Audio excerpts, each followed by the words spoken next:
ปัจจุบันมีอีกหนึ่งเส้นทางที่ได้รับการปรับปรุงและขยายซ่อมแปลงให้เส้นทางมีความสะดวกในการเดินทางไปมาหาสู่กันเป็นเส้นทางออกจาก3แยกบ้านสว่างไปหา3แยกสารคามนั่นเองไปโรงงานผลิต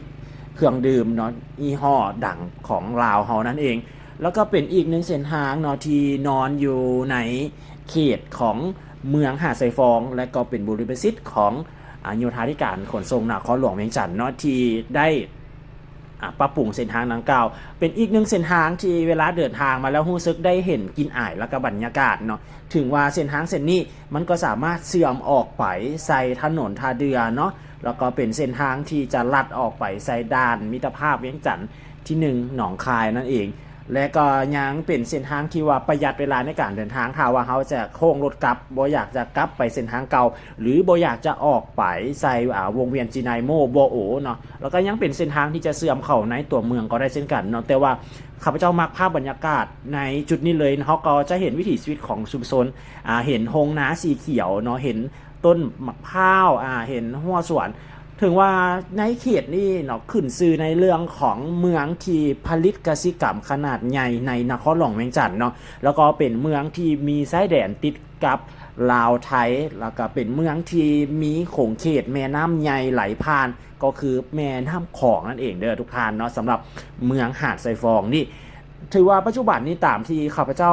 ได้พาทุกท่านไปเลาะเบิงในหลายๆจุดขอบเขตพื้นที่ของเมืองหาดไซฟองเห็นได้ว่าถนนหนทางของเมืองเพิ่นนี่มีหลายเส้นเนาะที่ได้รับการปรับปรุงขยายแล้วก็พัฒนาจากเส้นทางยางก็กลายเป็นเส้นทางคอนกรีตจากเส้นทางที่เป้เพนักหน่วงเพิ่นก็ปรับปรุงให้กลายเป็นเส้นทางที่ไปมาสะดวกเนาะอันนี้ข้าพเจ้าเว้าจากภาพในความเป็นจริงแต่ว่าเนาะก็ยังมีอีกหลายๆจุดหลายๆเส้นทางเนาะที่ยังมีการเป้เพอยู่ก็ยังได้เห็นอยู่เนาะในบางจุดบางพื้นที่ก็บ่ได้หมายความว่าข้าพเจ้าย่องย้อหรือว่าเว้าเกิดความเป็นจริงเนาะให้ทุกท่านได้เห็นเลยว่าทุกครั้งนะที่ข้าพเจ้าพาทุกท่านไปสัมผัสก็จะได้เห็นในความเป็นจริงเนาะสิ่งที่มันเปลี่ยนแปลงข้าพเจ้าก็ว่าเปลี่ยนแปลงเนาะแต่ว่ามากที่สุดแล้วก็คือบรรยากาศอยู่เขตนี่เนาะทุกท่านประชาชนแถวนี้เพิ่นก็คือสิแบบว่ายามมื้อเช้าตื่นมาได้เห็นธงข้าวสีเขียวได้เห็นภาพบรรยากาศหัวสวนเนาะได้กินอาหารที่เอิ้นว่าวิถีชีวิตของชุมชนในแถวนี้นะรู้สึกว่าอยากแตกต่างเลยถึงว่าอยู่ในจุดนี้เวลาเขาเดินทางเข้าในตัวเมืองก็ใช้เวลาอยู่ประมาณจัก20 ปลายนาทีเนาะก็ถือว่าบกไก่แล้วก็บกไก่เนาะทุกท่านกับพอดีในการเดินทางเข้าในตัวเมืองและอีกอย่างหนึ่งเนาะปัจจุบันนี้เนาะถนนหนทางของเพิ่นก็คือถือว่าสะดวกสบายแล้วเนาะตัดเสื่อมเข้าไปกับหลายๆเส้นทางแล้วนี่ที่เราฮู้กันแล้วเนาะว่าเส้นทางเป็นสิ่งที่สำคัญในการเดินทางคมนาคมถ้าว่าพื้นที่ใดจุดใดเส้นทางสะดวกสบายเนาะการค้าขายก็ง่ายการไปกันมาก็ง่ายแล้วมันก็จะเจริญเปลี่ยนแปลงไปพร้อมๆกันเลยเนาะจากแต่ก่อนเนาะที่เขาจะเห็นได้ว่า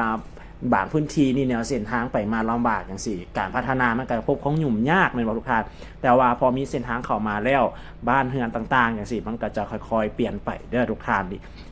ในอนาคตข้าพเจ้าเชื่อว่าแถวนี้จากที่เป็นทงนาเนาะจากที่เป็นหัวสวนอาจจะกลายเป็นพื้นที่ที่ว่า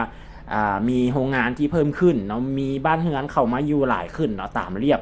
สายทางแบบนี้ขนาดนี้ก็คือว่าเป็นภาพบรรยากาศที่ว่าโอ้ก็บ่คิดเนาะว่าในพื้นที่ที่ว่าบ่ได้ไกลจากตัวเมืองเขาเลยเนาะก็จะเห็นภาพบรรยากาศประมาณนี้แล้วก็บ่ได้มีแต่เฉพาะจุดนี้เด้อทุกท่านนะข้าพเจ้าเห็นได้ว่ามีหลายๆพื้นที่เนาะในขอบเขตในนครหลวงเวียงจันทน์เนาะเพิ่นก็ได้มีการปรับปรุงหลายๆจุดหลายๆเส้นทางเนาะปัจจุบันนี่ถ้าเบิ่งกลับไปแล้วก็ถือได้ว่าก็ยังอยู่ในหลายๆจุดอยู่เนาะที่ยังเป็นเส้นทางที่ได้รับการนำไส้เนาะมาหลายปีแล้วก็บางจุดเนาะเพิ่นก็ได้มีการซ่อมแปลงไปแน่บางจุดก็ได้มีการเฮ็ดใหม่แดเนาะเดี๋ยววิดีโอหน้าสิพาทุกท่านไปเบิ่งความคืบหน้าแล้วก็ไปเบิ่งว่าคือนับตั้งแต่ในช่วงประมาณเดือน10 ปี 2025ที่ผ่านมาเนาะได้ข่าวว่าเพิ่นได้มีการลงมือในส่วนปรับปรุงขยายเส้นทางเลขที่13ใต้ตับตั้งแต่หลัก27หาเมืองปากงืมเนาะว่าปัจจุบันนี้มีความคืบหน้าไปหลายปานใดแล้วเนาะเดี๋ยววิดีโอถัดไปเนาะหากว่ามีโอกาสเดี๋ยวสิพาทุกท่านลองไปเบิ่งเนาะว่าเป็นแนวใดแล้วเนาะในปัจจุบันนี้และนี่ก็เป็นอีกหนึ่งเนาะภาพบรรยากาศเดี๋ยวทุกท่านเนาะเป็นเส้นทางที่จะเสื่อมตัดออกจากเขตบ้านหอมเนาะออกไปใส่ แถวสารคามก็ยังอยู่ในพื้นที่เนาะของเมืองหาดไซฟองอยู่คือเก่าเด้อทุกท่านเนาะคือที่ไล่นำเสนอหลายๆเรื่องราวหลายๆผ่านมาเนาะเมืองหาดไซฟองก็ถือได้ว่าเป็นเมืองที่ขึ้นชื่อเนาะในเรื่องของพื้นที่ปลูกฝังพื้นที่เกษตรแล้วก็เมืองที่มีเรื่องราวประวัติศาสตร์อันยาวนานแล้วก็เป็นเมืองที่มีชายแดนเนาะติดกับแม่น้ำของนั่นเองแต่ว่าถ้าเราได้มาสัมผัสได้มาขับรถเบิ่งภาพบรรยากาศในพื้นที่ต่างๆเนาะในขอบเขตจังซี่นะข้าพเจ้ารู้สึกว่าหลงแล้วก็มักมนต์เสน่ห์ของทางเมืองหาดไซฟองแถวบ้านหอมนี่จะหลายกว่าเนาะไปจากมาได้หลายเมืองบ่ว่าจะเป็นไปทางสีโคตรบอไปทางนาไซทองบออย่างนี้ก็ยังธรรมดาก็ยังเป็นแบบซื่อๆเนาะแต่ว่าพอได้มาแถวนี้หันทุกท่านมันเฮารู้สึกว่ามันมีมนต์เสน่ห์ในตัวของเมืองเลยและวิถีชีวิตของชุมชนเนี่ยทุกท่านมันให้เราได้เห็นความที่เอิ้นว่าเป็นวิถีชีวิตที่แบบว่ามันแปลกเนาะแปลกจากหลายๆเมืองในนครหลวงเวียงจันทร์นะทุกท่านเด้อถ้าว่าเขาออกไปแถวนั้นลองบอออกไปแถวมันหมักนาวหมักเฮียวไปแถวนั้นแห่งอีกภาพบรรยากาศอีกแบบหนึ่งเลยได้เดี๋ยววิดีโอหน้าสิพาทุกท่านไปแถวนั้นแล้วก็ลัดออกไปเส้นเลขที่13ใต้เลยเนาะเพราะว่าเส้นทางเรียบเข้มของนะสามารถลัดออกไปใส่เส้นทางเลขที่13ใต้เส้นกันเลยทุกท่านบ้านเฮือนก็สิเป็นประมาณนี้เนาะออกมาในแถวๆนี้บ้านเฮือนของคนลาวเขาจะนิยมในการปลูกแบบเฮือนสั้นหนึ่งแล้วก็2สั้นส่วนหลายก็สิเห็นเป็นสั้นเดี่ยวเนาะพื้นที่ในประเทศลาวเขาทงเพียงในนครหลวงเวียงจันทร์นี่ก็ถือว่ายังหลายอยู่เนาะบางพื้นที่ในใจกลางเมืองแท้ๆนี่ก็ยังเป็นพื้นที่เปาวางก็ยังบ่ทันได้มีตึกอาคารสูงใหญ่ขนาดนั้นเลยเนาะคนลาวเขาก็ยังนิยมหรือว่ายังแบบอยู่กันเป็นครอบครัวยังแบบว่าสร้างเฮือน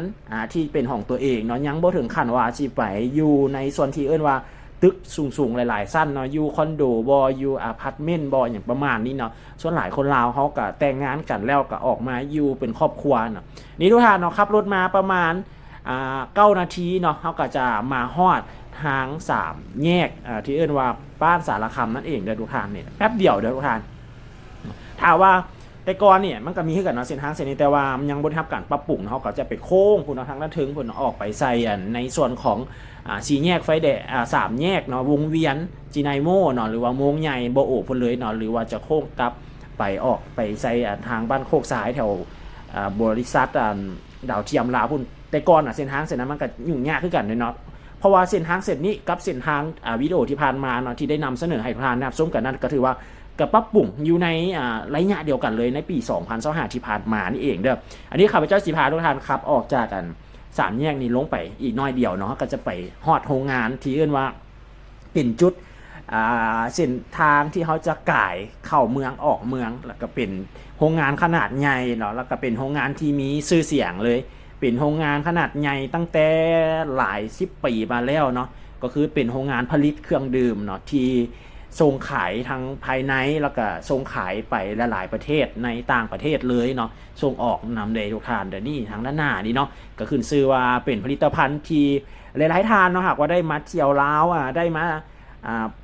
ประเทศลาวจังสิก็ต้องได้สัมผัสกับเครื่องดื่มเหล่านี้เดี๋ยวทานนี่นะเป็นโรงงานที่เพิ่นผลิตเนาะฝากทางกำด้านนี้เนาะจะแม่นเป็นโรงงานแล้วอีกฝากทางด้านนึงก็จะแม่นเป็นบริษัทเนาะแล้วก็จะเพิ่นจะเฮ็ดเป็นขวาข้าม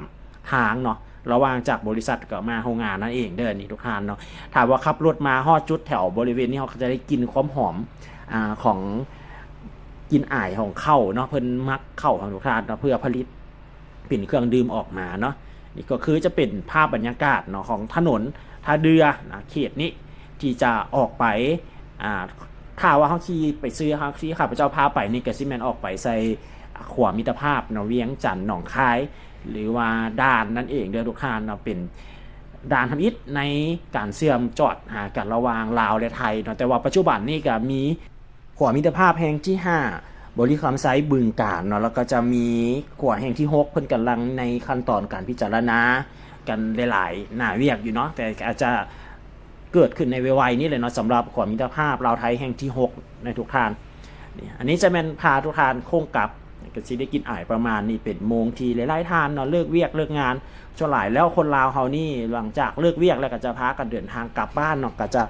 อยู่กับครอบครัวส่วนหลายก็สิเป็นประมาณนี้เนาะลักษณะกินอายของเขตนี้ทุกท่านถ้าว่าไปอีกพื้นที่นึงเฮาก็จะเจอกินอายอีกแบบนึงเนาะงานขนาดใหญ่เลยเนาะตั้งอยู่ระหว่างทางเลยเป็นเครื่องดื่มที่ได้รับความนิยมเป็นเครื่องดื่มที่บ่งบอกถึงประเทศลาวเลยเนาะสำหรับผลิตภัณฑ์ดังกล่าวนี้ออกมานี่เนาะอันนี้จะเป็นเส้นทางเนาะที่จะเข้าในตัวเมืองได้ทุกท่านก็คือจะเป็นแถวสารคามได้ทุกท่านบรรยากาศก็สิประมาณนี้2ข้างทางเนาะบางทีนี่พาทุกท่านเข้าไปภายในห้อมว่าห้อมลัดออกมานั่นเองก็สิเห็นที่ไหนแบบนึงอันนี้จะเป็นเส้นทางลักเลยเนาะที่จะเข้าในเมืองออกในเมืองเนาะเส้นทางที่จะเดินทางเส้นที่ส่วนหลายก็สิแม่นนำไส้กับเส้นนี้แหละทุกท่านเนาะนอกจากนี้ถ้าเฮาบ่นำไส้เส้นทางเส้นนี้ก็จะมีเส้นทาง450 ปีได้ทุกท่านเนาะที่จะออกไปใส่สีแยกไฟแดงดงโดกเนาะส่วนหลายเส้นทางดังกล่าวนั้นจะแม่นเป็นเส้นทางที่รถบรรทุกสินค้าจะนำไส้กันเนาะแต่ว่าเส้นทางเส้นนี้จะแม่นเป็นรถบุคคลทั่วไปที่เพิ่นนำไส้เข้าในตัวเมืองออกในตัวเมืองเนาะแต่ว่าถ้าเป็นรถบรรทุกสินค้าที่จะเดินทางเข้าไปในตัวเมืองเวียงจันทน์สิเพิ่นก็จะให้ไปนำไส้เส้นทางเส้นนั้นหลายกว่าเนาะในแต่ละมื้อเขาก็จะพบเห็นรถบรรทุกเนาะขนเครื่องออกมาตั้งแต่ด้านทางพวกทานาแรกเนาะแล้วก็จะเห็นว่าขนส่งไทยข้ามมาลาวข้ามไปไทยจังซี่เนาะแต่ละมื้อเห็นตลอดเลยเนาะบรรยากาศยามค่ายแล้งนี่อากาศดีได้ทุกท่านเนาะในช่วงระยะนี้ถือว่าอากาศอุณหภูมิจะสูงอยู่เนาะในปัจจุบันนี้บางมื้อนี่อุณหภูมิอยู่ที่38องศาเฉพาะในนครหลวงเวียงจันทน์เนาะแล้วก็บางมื้อนี่ก็จะอยู่ที่39 40เนาะจะอยู่ในบางช่วงบางเวลาจะบ่ได้ถึงขั้นว่าจะเป็นร้อนตลอดเลยได้ทุกท่านเนาะสำหรับอยู่ที่นครหลวงเวียงจันทน์ออกมาฮอดจุดนี้แล้วเนาะก็จะมาฮอดเป็นวงเวียนทางจุดนี้เพิ่นก็จะมีป้ายบอกเนาะถ้าว่าเขาจะไปทัดหลวงก็เลี้ยวทางกั้มขวามือนะถ้าเขาจะเข้าในตัวเมืองหรือไปสนามบินก็ให้เขาเข้าวงเวียนแล้วก็ขี่ซื้อไปเลยเด้อทุกท่านทางจุดนี้เขาก็จะมีเป็นเอิ้นว่าสุวรรณีโฮมเซ็นเตอร์เนาะเป็นศูนย์ที่จำหน่ายเกี่ยวกับเครื่องผลิตภัณฑ์เนาะเครื่องใช้ในครัวเรือนแล้วก็เครื่องวัตถุก่อสร้างนั่นเองเด้อทุกท่านก็จะแม่นอยู่ทางนี้เนาะสุวรรณีนี่เพิ่นหากสร้างใหม่แล้วก็เปิดใหม่เป็นสาขาใหม่เนาะของเพิ่นอันนี้จะเป็นวงเวียนอาเซียนนี่เนาะทุกท่านจุดนี้วงเวียนขนาดใหญ่เลยนี่ประมาณนี้เนาะถ้าเขาออกไปก็จะไปทางหนองไฮเนาะไปเส้นทางถนนกำแพงเมืองถ้าเขาเข้าไปนี่ก็จะแม่นเข้าไปในตัวเมืองไปทางหน้าแล้วก็จะเป็นลักแปดเด้อทุกท่านลักแปดจีนายโม่เนาะออกไปทางด้านนี้ลักแปดสมหวังเนาะ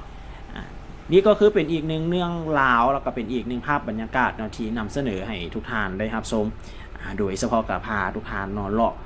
เบิ่งหลายจุดในนครหลวงเวียงจันทน์หรือว่าท่านใดอยากจะแนะนำหรืออยากจะให้ไปบันทึกภาพจุดใดพื้นที่ใดเนาะก็สามารถแนะนำเข้ามาได้เนาะในกล้องคอมเมนต์วิดีโอนี้หรือจะติดต่อหาข้าพเจ้าแบบส่วนตัวก็ได้คือกันเด้อสำหรับวิดีโอนี้ก็จะเป็นภาพบรรยากาศประมาณนี้ทุกท่านในเขตของเมืองหาดไซฟองเนาะวิดีโอหน้าจะนำพาทุกท่านไปสัมผัสกลิ่นอายแล้วก็บรรยากาศในพื้นที่เด็ดตื่มก็ฝากทุกท่านเนาะติดตามต่อในวิดีโอถัดไปเนาะว่าจะพาทุกท่านไปในจุดไหน